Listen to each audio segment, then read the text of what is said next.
1894년 동학농민군의 치열했던 마지막 전투가 있었던 곳.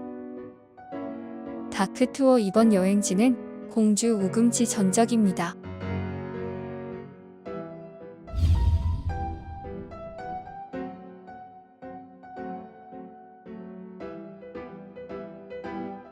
충청남도 공주에서 부여로 넘어가는 길목인 견준산 기슭 40번 국도변에는 우금치 고개가 있습니다.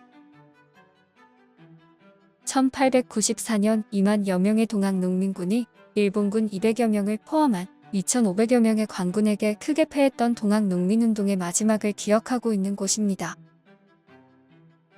사실 주위의 풍경이 뛰어나거나 볼거리가 있는 관광지는 아닙니다. 하지만 공주를 방문한다면 한 번쯤 가볼 만한 곳이라고 생각됩니다. 정갈하게 다듬어진 공간을 지나면 위령비가 있습니다. 동학농민군의 최후 격전지라는 말과는 무색하게 단촐하고 평화롭기까지 한 위령비입니다. 130여 년 전 이곳 우금치에서는 어떤 일이 벌어졌을까요?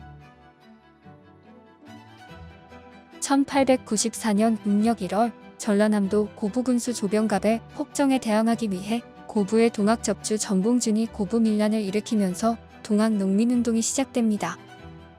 하지만 이를 진압하는 과정에서 고종과 명성왕후는 일본과 청나라를 끌어들이게 됩니다.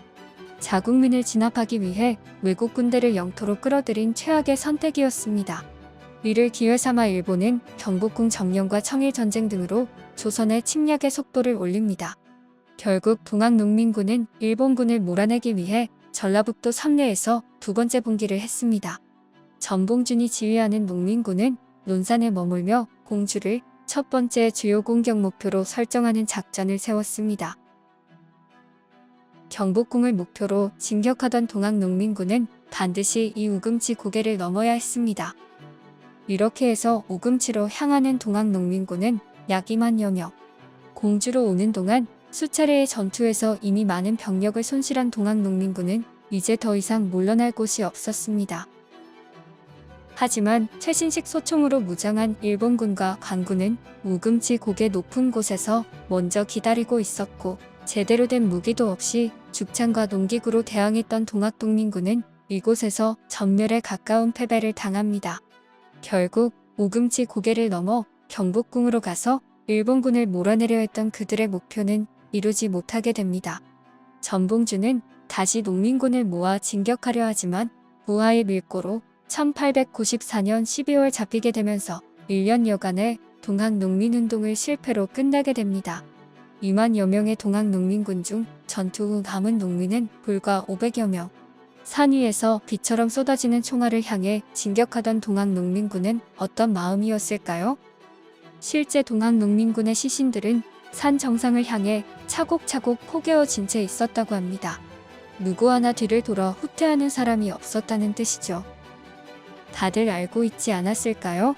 내가 싸워봤자 결국은 죽음뿐이라는 것을, 나의 죽음으로는 아무것도 이룰 수 없다는 것을. 동학농민운동의 실패로 일본의 조선 식민 지배는 점점 속도를 내기 시작했고, 제대로 된 전쟁 한번 해보지 못하고 결국 나라를 빼앗기게 됩니다. 하지만 이때 남은 동학농민군과 어쩔 수 없이 그들을 진압해야 했던 관군은 후의 의병으로 다시 만나게 됩니다.